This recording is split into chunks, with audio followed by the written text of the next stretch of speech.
All right, we'll say good morning. Let's begin. We have a beautiful daf in front of us today. Today's daf is Kuf Ches 108. We are picking up on Kuf Zayin on with base 107b, and we are picking up with Amrali Rav Yehuda Rav Adam Mishucha. A lot to do today.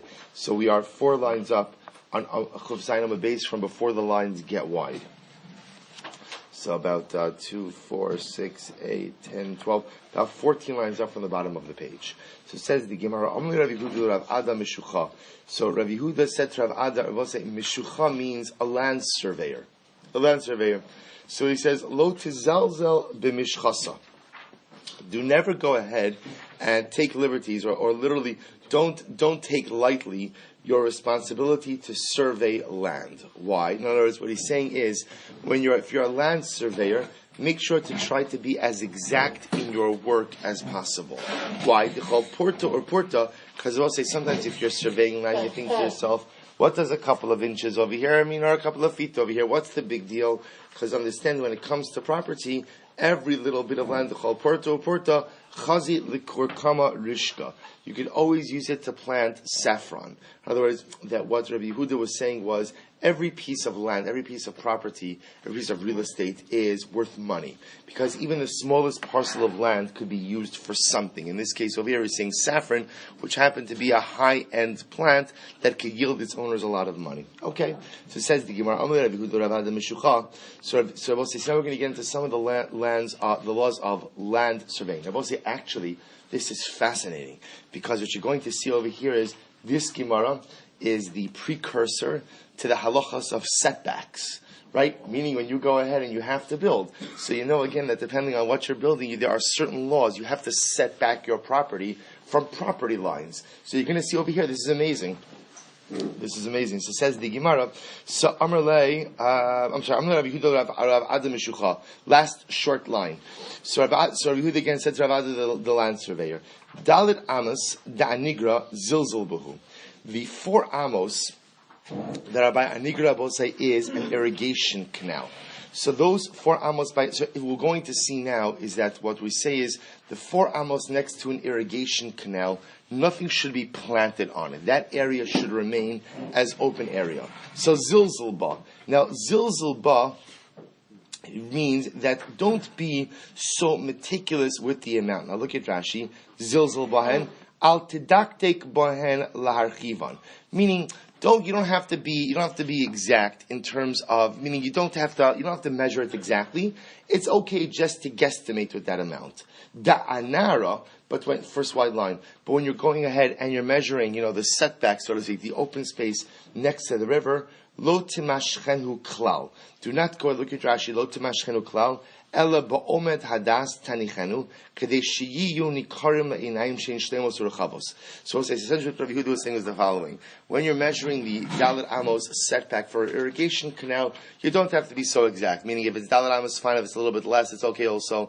But however, when it comes to a river, you have to err on the side of caution. And you should, even though you only have to leave Dalet Amos, at the end of the day, you should try to leave a little bit more. Now, what's the logic behind that? Rabbi Yehuda l'tamei, Rabbi Yehuda, Arba Amos da'anigra libnei anigra, da'anara d'kuli alma. So we'll say for a very simple reason, because remember, the irrigation canal only impacts the fields that are directly abutting that irrigation canal that are using it. So it has a limited impact. On the other hand, again, the river services a lot more people, and therefore again, you have to be much more makbid on the open space. Machriz Rabbi Ami. So Rabbi Ami used to announce the following: Melo kasve nagdi bitrei avri nara kotsu. Now, I will say literally this is the following. So just to illustrate this for just a moment, when they speak about a river, what often used to happen was the following: they would pull barges on the river. So how would you pull a barge on the river? So today, like you have a tugboat, right? You would pull a barge on the river. So how do they do it? Interestingly enough, what they would do is they would have people often on both sides of the river with ropes attached to the barge, and they would pull the barge down river like that. Obviously, this only works if it's a more narrow river. Therefore, again, what the Gemara is going to say over here is the following.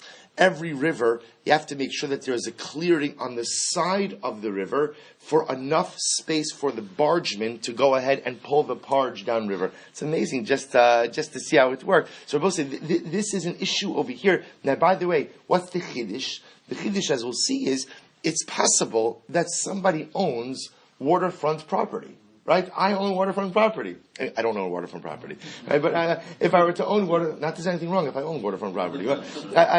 So if you own waterfront property, the interesting part is there's a halacha that prevents you from building essentially on the waterfront. Not only that, but if you have wooded area, we're going to see that abuts the waterfront, you have to clear that area.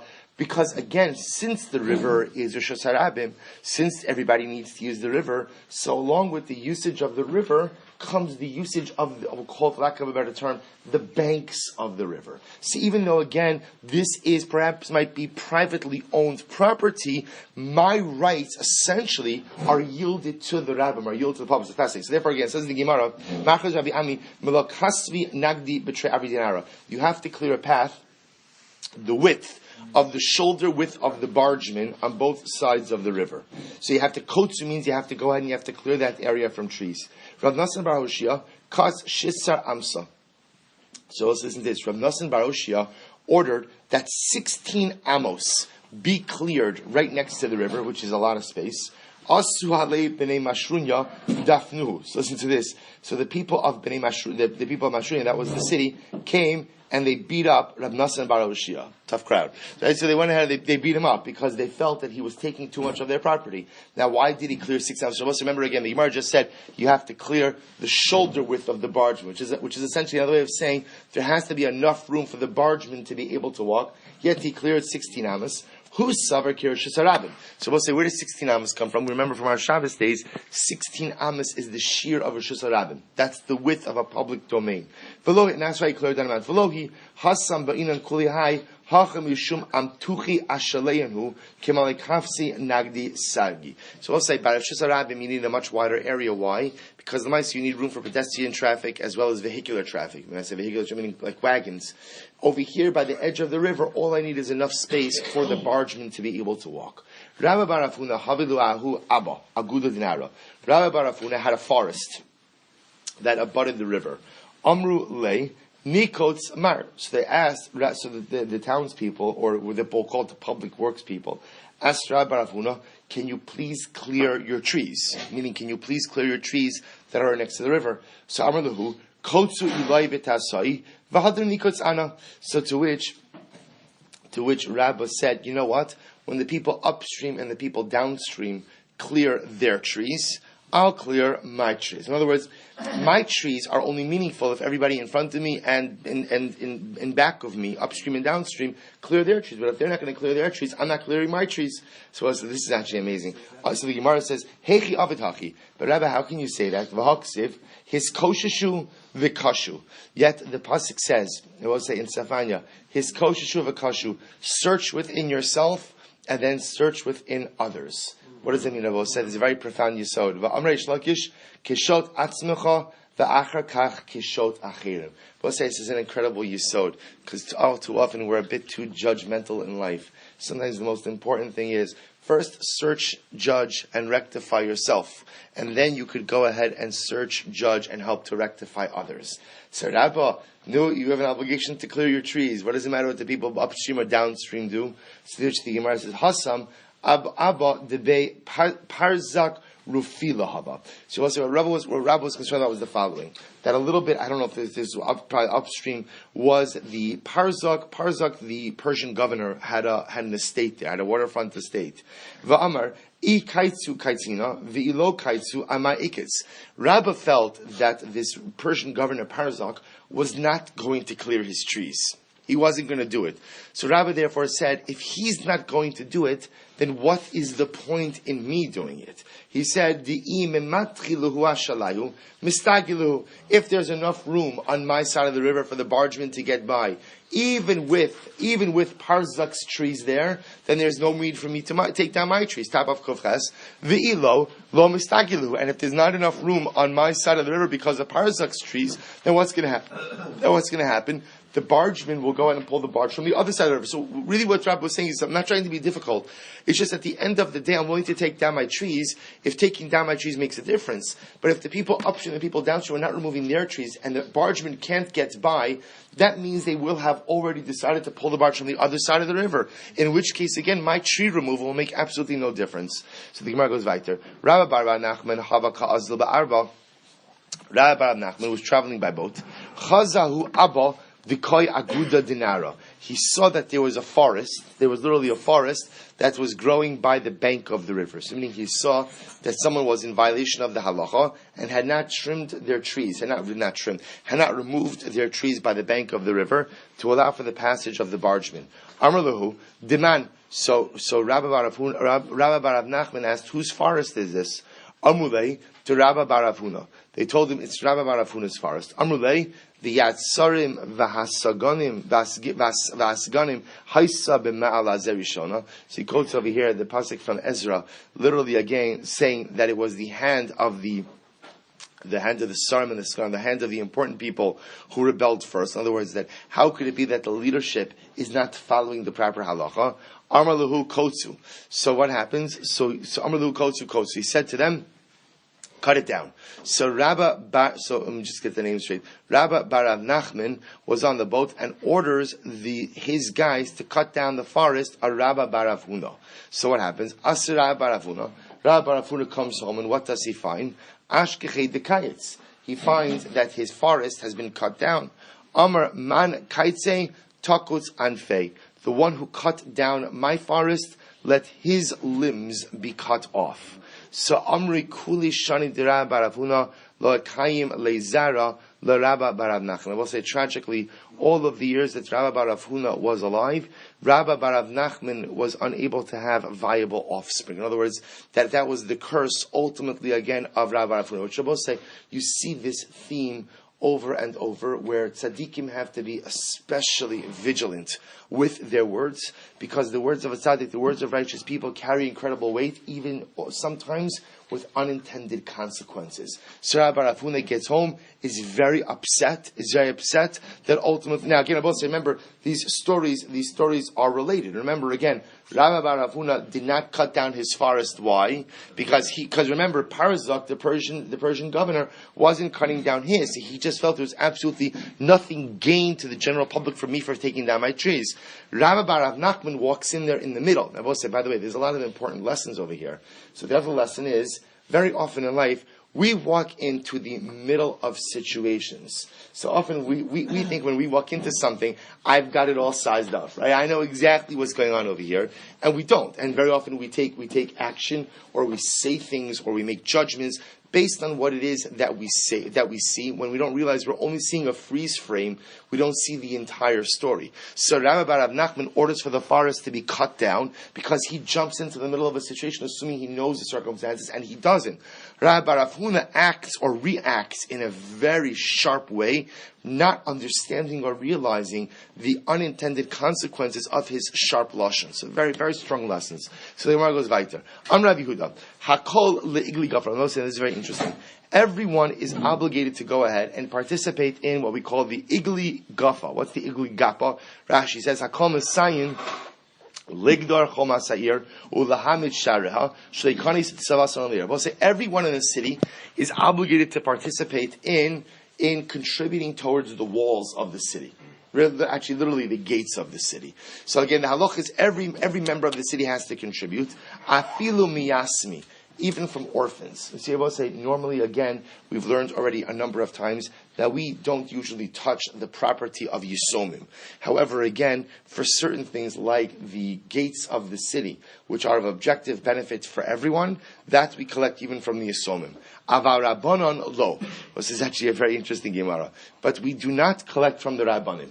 You don't collect Rabbanim. In other words, the Rabbanim don't have to pay towards the tax for the city doors. Why? It's actually quite beautiful. My time, what's the reason? Rabbanan lo tzrichi netirusa.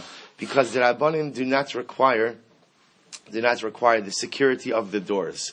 Why don't they require the security of the doors? Rashi says, lo tzrichi netirusa, torasa mishamrasa. Because their Torah ultimately guards them. Dichsev, b'shach becha, tishmor alecha. However, lekarya dipasya, I will say, what about for the wells? What about for the wells of the city? So for the wells of the city, afilu me rabbanon. Even the rabbanim have to contribute, because even if you want to taina that the rabbanim don't need the doors of the city for their protection because they have their Torah, they still need to drink. They still need to drink. So look at Rashi for just a moment. Fine.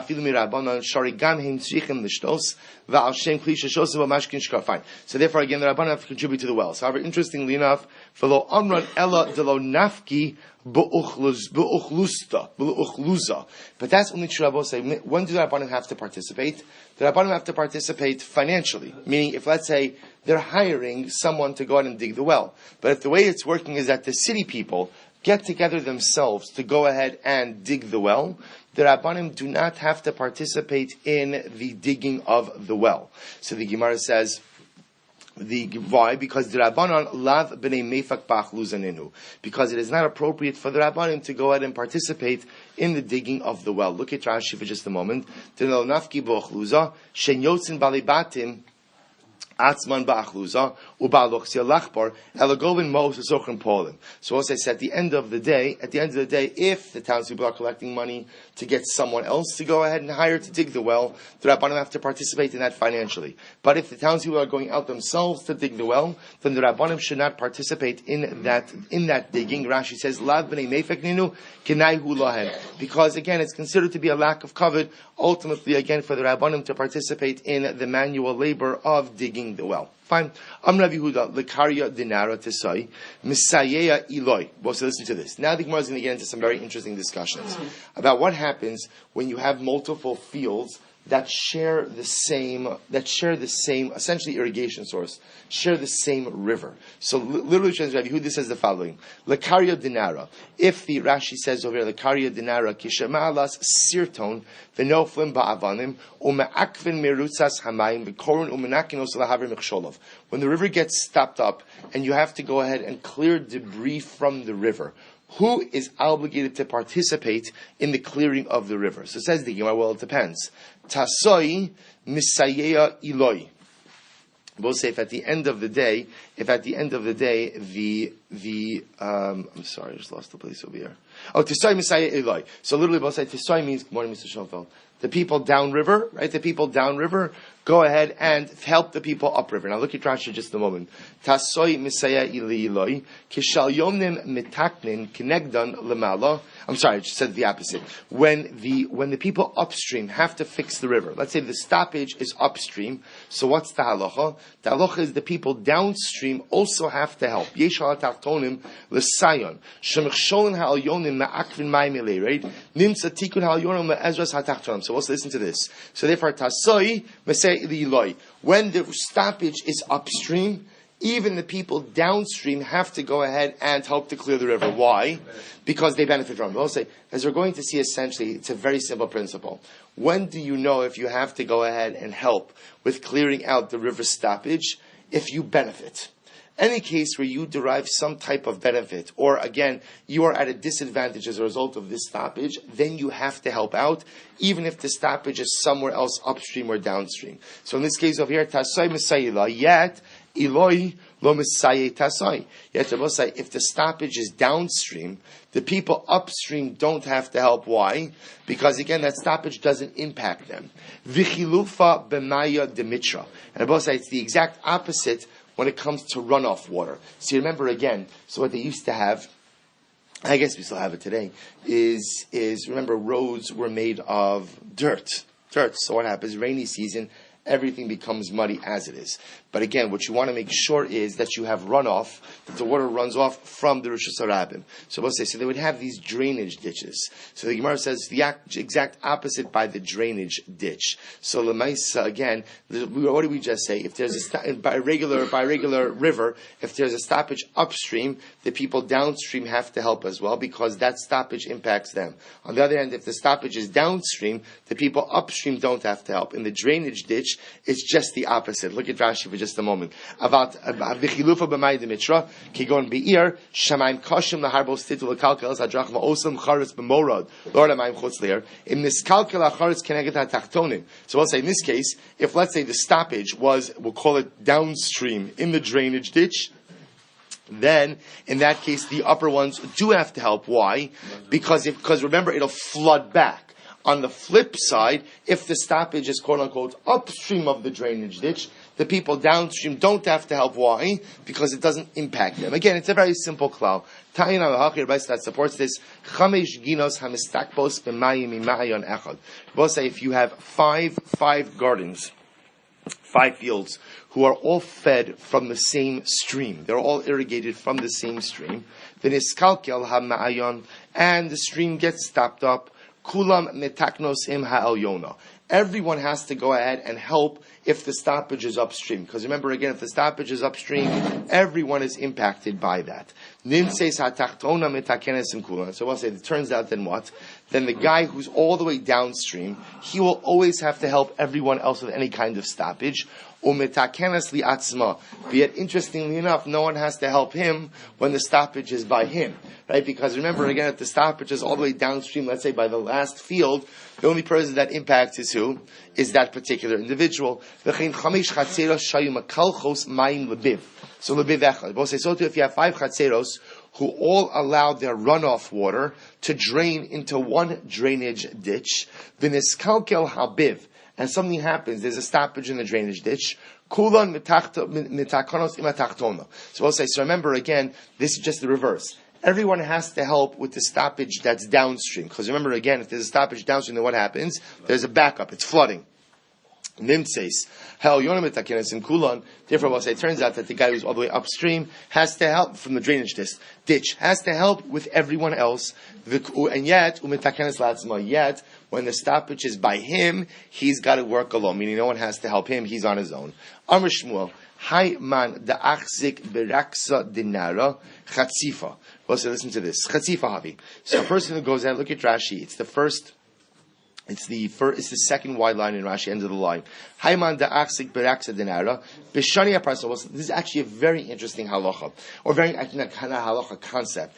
So Rashi says b'shnei parsim, in the years of Persian rule, hayakarka mufkar l'chol hakodim lahachzik bo v'lefroa l'melech taska d'humas shel karka. So we'll say the way it used to work under Persian law was the following. If somebody defaulted on their taxes, so the kingdom, the monarchy, essentially said, okay, you are now essentially making your property hefker, making it ownerless. Who could lay claim to the property? Whoever pays off the tax debt first ultimately owns the property. That's how it used to work under Persian law. So if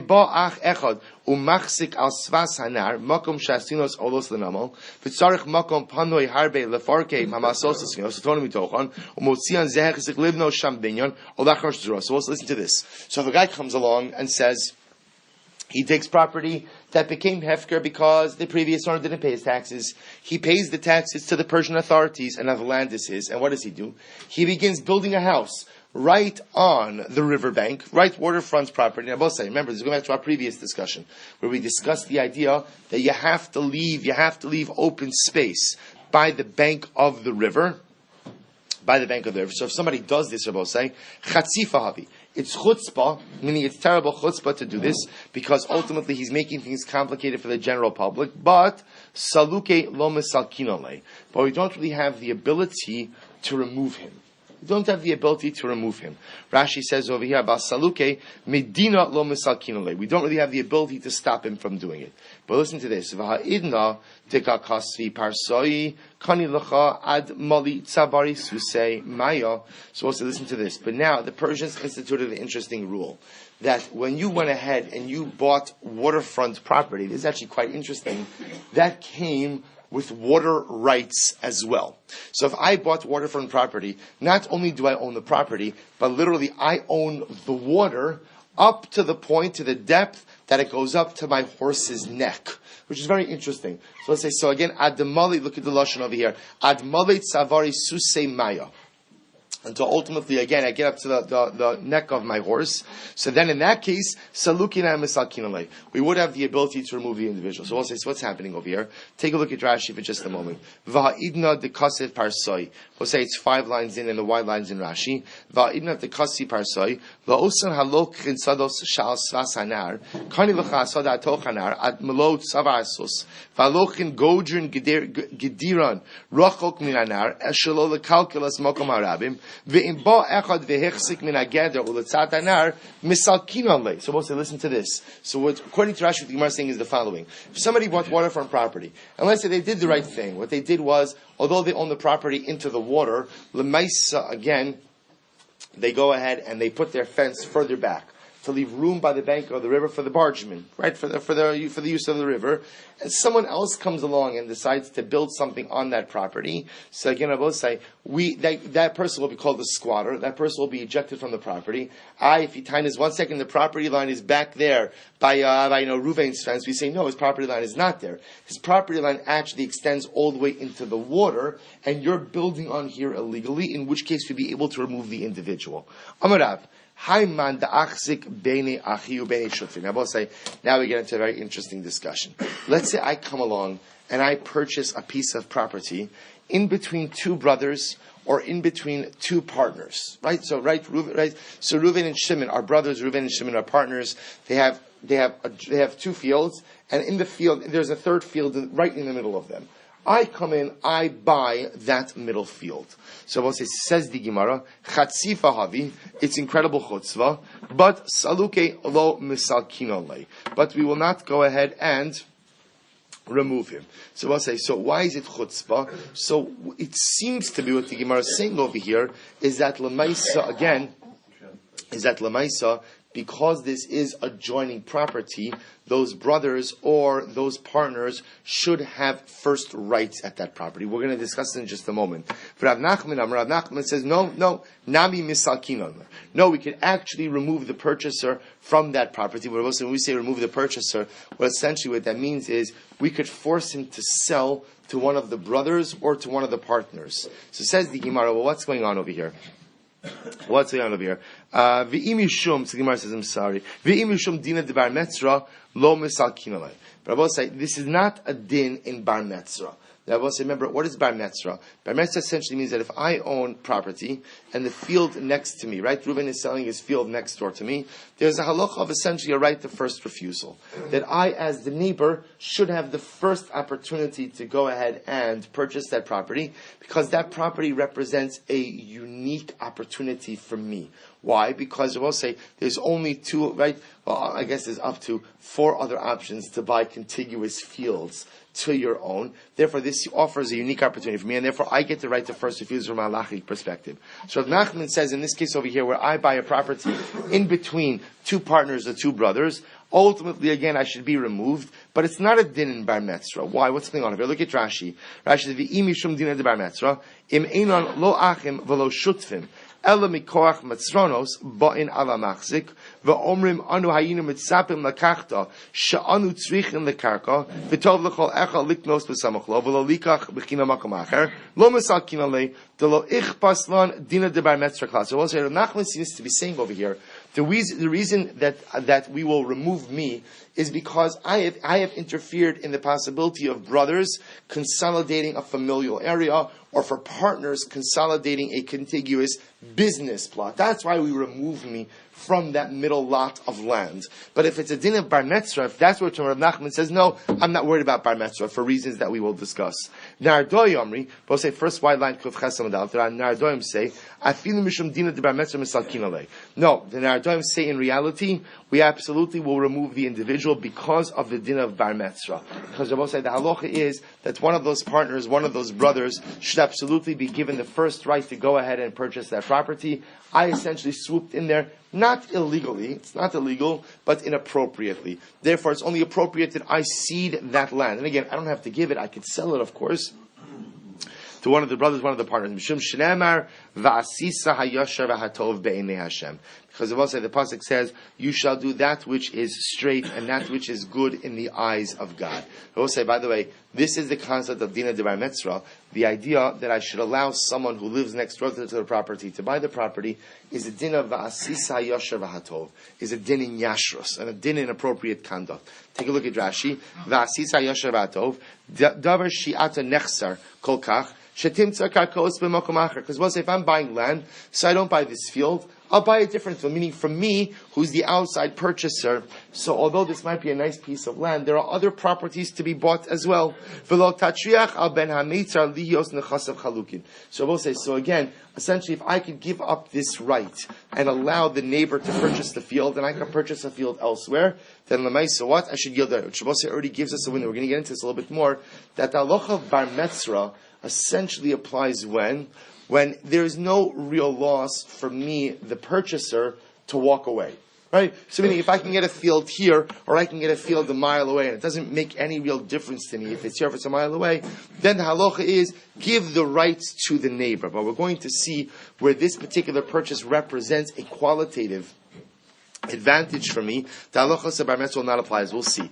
Asa imloch bei. So listen to this. Let's say I go. It's actually a fascinating halacha. I go over to Ruvain. Now Ruvain lives in his field. The field next door to Ruvain is going for sale. Now I recognize that in reality Ruvain should have the right of first refusal. So what do? I go over to Ruvain and say, Ruvain, do you mind if I buy the field? Do you mind if I buy the field? Meaning, I'm asking, even though you as the bar metzra should have the first right to purchase it, do you yield, essentially, do you yield that right to me? So listen to this. So Amarle Ezel ve'izvin. So if I go over to her and say, Ruvain, do you mind if I buy the field? Va'amarle zil zabun. And Ruvain says, yes, go buy it. So tzarech lemikne minei olo. So we'll say, interestingly enough, so do I have to make a kinyan with Ruvain? So we'll say, here's the shayla. Ruvain is transferring to me his right of first refusal. So do I have to be makabel kinyan from him? In other words, do we have to formally transfer this right? Or is it just enough for him to say, go ahead? So, Olo, Ravina Amar, lo tzarach lemikne. Ravina says, no, you don't have to do a kinyan. Now, I'm saying, no, you have to do a kinyan. The Hilchasa will say, you ready for this? Tzarach lemikne. We'll say, actually, quite amazingly enough, I have to be makabel kinyan with Ruvain to essentially, to effectively, officially receive that right to go ahead and purchase the property. Hashta da amrit tzarach lemikne minei. So let's say, so now that we said that I'm supposed to do a kinyan with Ruvain, so listen to this. Ilo kanu minei. If I did not do a kinyan, ayaykar zvizol birshusei. I will say, therefore, it turns out that if I was not makabel kinyan, then technically speaking, Ruvain, the neighbor, has the right to force me to sell it to him, and therefore any subsequent appreciation or depreciation in the land is ultimately borne by Ruvain. Zaban b'meya. V'shavin masan. Also, listen to this. Let's say I went ahead and I bought the field. I'm not the neighbor. I'm the buyer. I went ahead and I bought the field for 100 zuz, but yet, interestingly enough, the field was worth 200 zuz. So I got a major bargain. So we'll say, so now what happens? Let's say in this case now, where I have to sell it to the bar metzra, I have to sell it to Ruvain. So what's the shayla? Do I have to sell it to him at the price for which I got it, or for the market price? So the Gemara says, well, depends. Chazina. We'll say it depends. We have to look at the seller. If the seller would have sold essentially to anyone at a discount, then Lamaisi again, all Reuven has to pay me is 100. However, we'll say if the only reason the seller sold it as a discount was why? Because it was me. Because I have a relationship with him, then the Maisei and the value of the property is 200, and that's what Reuven would have to give me. Listen to this. What happens out of this interesting case? I, the buyer, outside buyer, came and bought the field for 200, but it's really only worth 100. I will say now again, with real estate, sometimes it's hard to That's why this is actually easier with agricultural than residential property. Because agricultural property often has an objective value based on the output of the field. So let's say again, I bought a field for 200, but it was only worth 100. So Rabbi says, so now again, the bar metzra, right? Reuven, the neighbor, says, okay, you bought it illegally. I had the right to buy it. Sell it back to me. So what's the shayla? The shayla is, what do I have to go ahead and sell it back to him for? So Matzi Amarli, he could say to me, Litakuni shadarti chavalo la'avusi. So Reuven, the bar metzra, could say, listen, literally, I sent you for my benefit, not to my detriment. Rabbi says, another way of saying that, look, the fact that you got yourself into a bad deal is not my problem. I'll pay you the value of the field, but I'm not going to pay you because you overspent. If you make the kinyan and then you decide not to buy it, does the landowner retain the right to now sell that? No, it's an excellent point. No. That right was yielded to me. If I choose not to exercise it, it reverts back ultimately to Reuven. Personally. Amali Mar Kashish Rav Chisda Rav Ashi. Hachi Amri Nardai Mushum Rav Nachman. Ein Ona Al Karkos. So we'll say, by the way, just the Gemara brings this up now. Why? Because you just had a case of where you paid 100% above market value for the land. So one second, isn't that Ona? Right? Don't we get into overcharging? To which we already learned, and this is how we paskin. There is no Ona by Karka. Right? There is no such thing as overcharging by real estate, because again, real estate is one interesting commodity which actually is pushed by the market, right? It's whatever the market allows for. And therefore no ona'a by karka. Says the Gemara, Zabin gar yua da'ara b'metzia nechase. Both this is very interesting. Watch this. Let's say Reuven has a piece of land. He has a big field. So this is actually, okay, we'll call Reuven. So what happens? Reuven has a neighbor who happens to be named Shimon. We'll call him. So look what Reuven does. Reuven sells me a tract of the middle of his field. Right? So literally again, it's one field. I guess this is the days, before the halachas of he subdivides the field. Right? So he does a subdivision. He goes ahead and he literally sells me a middle of the field. So I'll say, so what's the shayla over here? So the shayla over here is the following. I will say, look at Rashi. We just know.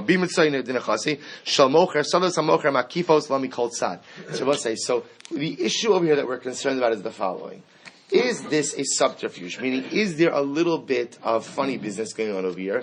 Because we'll say, what could happen? You see, Reuven might want to sell me his field. He might want to sell me his field. But what happens? He can't sell me his field. Why? Because who does he first have to offer it to? He first has to offer it to Shimon. Right? Now, we'll say again, we're going to get into halachos about when this, but he wants, so it could be that what is he doing? When he sells me a tract in the middle, so what does that allow him to do? You see, technically, Shimon, the neighbor, is not entitled to that tract in the middle. Why? Because it's not adjoining to his field. There's still a tract of land there ultimately that belongs to him. Now, here's the chap. The chap is now, if Reuven wants to turn around and sell me the other two tracts later on, it works fine. Why? Because now I am a bar metzra. So I'll say, so the question is this a legal sale or not? Or is this clearly just a subterfuge to avoid the halachos of bar metzra? To which the Gemara says, it depends.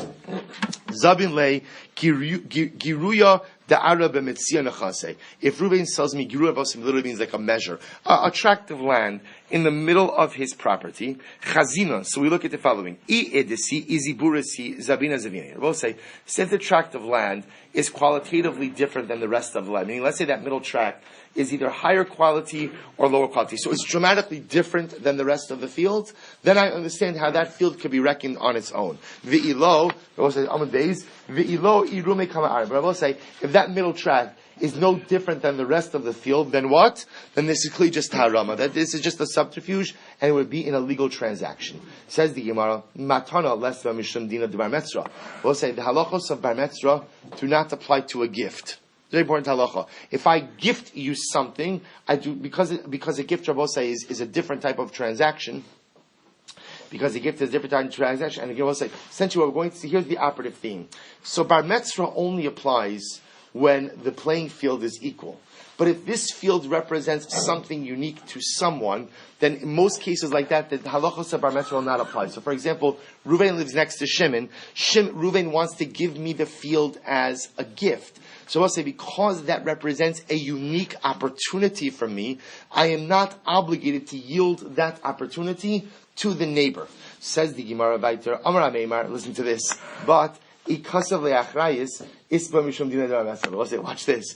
If somebody gives me a gift with achrayis, so we'll say, what does the gift with achrayis? Means, Reuven gifts me the field, and he says to me, and if for some reason any of my creditors come and seize this field, I will make you whole. So Nabo said that is no longer a gift. What is that called? That's called a sale. So I'll say when you gift something to someone, you don't normally guarantee the continuity of that gift. Achrayis is usually a function of a real estate transaction. So if we see that the quote-unquote gift giver guarantees to the recipient achrayis, that raises our halachic intent and tells us that, this is not a real gift, this is an under-the-table transaction. So the Gemara goes weiter. Let's say next case. Let's say Reuven sells all of his property to me, all of his holdings that are dispersed. So the halachos of Bar Metzia do not apply in that case. Because since I'm buying Reuven's property in its totality, the neighbors to each of those fields do not have first rights over me. Lebaylim harishon. This is actually another interesting halacha. Let's say again, I bought a field from Reuven, and then I want to go ahead and sell the field back to Reuven, to the original owners. Then again, less mishum dinah de Bar Metzia. There is no halachos of Bar Metzia in that case as well. Zabin me'akum v'zabin la'akum. We'll say if I'm purchasing a field from a Gentile or selling a field to a Gentile, less mishum dinah de Bar Metzia. There are no halachos of Bar Metzia in that case. Now we'll say, so again, what's the logic over here? Zaban me'akum. So if I go ahead and I purchase from a Gentile, so let's listen to this. So let's listen to this. If I go ahead and I purchase a field from a Gentile, so Reuven the neighbor can't have any ties. Reuven lives next door to the Gentile. Then Reuven comes knocking on my door. Hey, it's not right. I should have had the first right. I say, Reuven, I did you a favor. Literally translated, I chased away the lion from your border. So we'll say, understand that when the Gemara says things like this, it's reflecting societal realities. It's reflecting a society in which a Jew lived literally with the fear of the Gentile, because again, the Gentile could choose one day to just seize my property. So when I come along and I say, Reuven, I know I bought the neighboring field, but I did you a favor because I removed a source of threat from your next door, from your property line. I did you a favor. Because I did you a favor, don't claim now Bar Metzia. Zabin la'akum. Let's say if I sell to a Gentile, akum vaday lav bar va'asisa yasharato. So it's actually very interesting. So obviously a Gentile is not subject to the laws of Bar Metzia. So now what's interesting about this statement is the following. What you see is like this.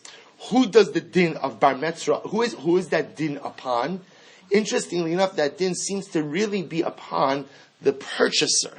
That meaning the halacha is that if I am purchasing property, I have the obligation to yield my right of purchase to the neighbors. Apparently the din, it seems to be from here, is not really upon the seller, right, but much more upon the purchaser. Interesting enough. Do you have to make a kidney before or the other daf from the guy next door? Because it's his right. Right, but the neighbor's right. It's the neighbor's right. So that's proof that it's the neighbor's. No, it's the neighbor's entitlement.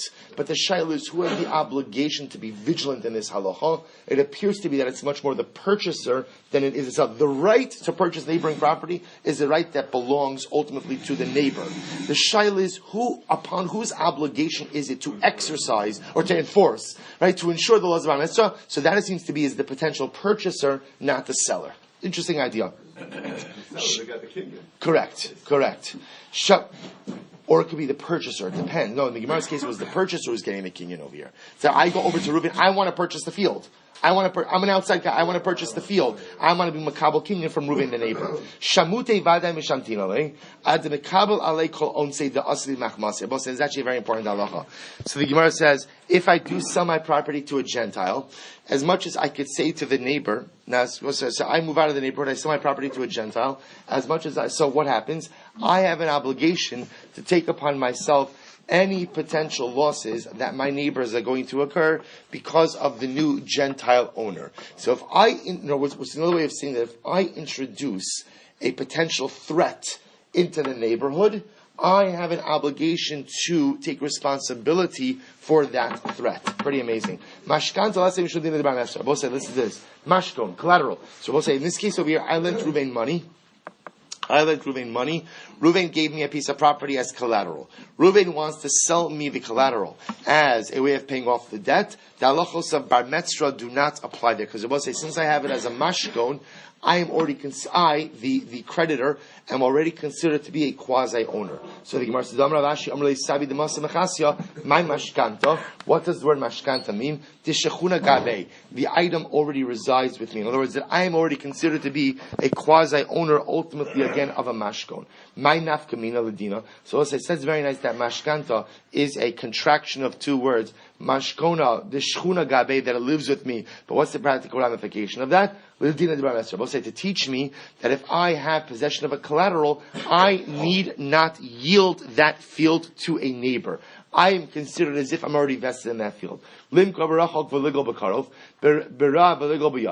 Last say similarly again. Let's say Reuven wants to sell me his fields, right? And what happens? He wants to go ahead and sell a field that's far away in order to go. So what's going to happen?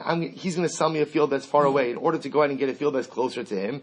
There's no, or to change one bad field for a good field. There's no din of bar metzra. Both say, essentially what we're saying over here is that wherever the sale represents some type of unique opportunity for the seller and the purchaser, the halachos of bar metzra do not apply. Bar metzra only applies when all things are equal. So if I as a purchaser could just as easily purchase another field somewhere else, or the seller could just as easily go ahead and sell it to the neighbor, when all things are equal, the halacha is give the neighbor the first right. But when all things are not equal, when this field represents some type of unique opportunity for someone, then the ma'aseh halachos of din bar metzra do not apply. Lekargo lemezorah lekvura. Let's say din bar metzra. We'll say similarly again. If I have to sell off my field to pay off my taxes, to pay for food for my family, or to chas v'shalom pay for burial expenses, there is no din of bar metzra. So what that means is sometimes I need to do a fire sale.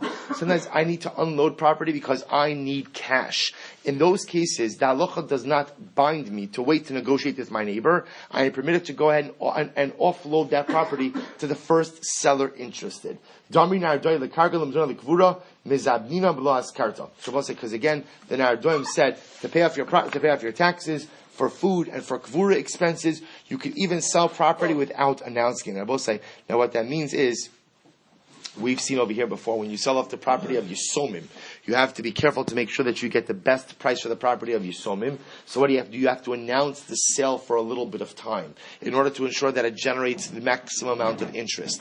But when there is an acute need, you could sell off property even without previous announcement. Li'isha uliyasmi ulishutfi lesba mishum dina de bar metzra. It's another interesting halacha. If you sell this property to a woman, to orphans, or to partners, there are also no halachos ultimately again of dina de bar metzra. But say the reason, of course, over here is also because these represent unique opportunities. Rashi actually points out that again in Talmudic times, it wasn't always easy for a woman to purchase real estate. So if a woman was able to purchase real estate, so we do not take that back from her just because there is a neighbor. Again, the idea being any time the property sale represents a unique opportunity, the halachos of bar metzra do not apply. We'll have to stop over here. I'm going to record the rest of the daf in Meretz Hashem to the Mishnah, and we'll post on the WhatsApp group. Again, till the end, the Gemara goes through the different halachos of bar metzra. We'll see you later on.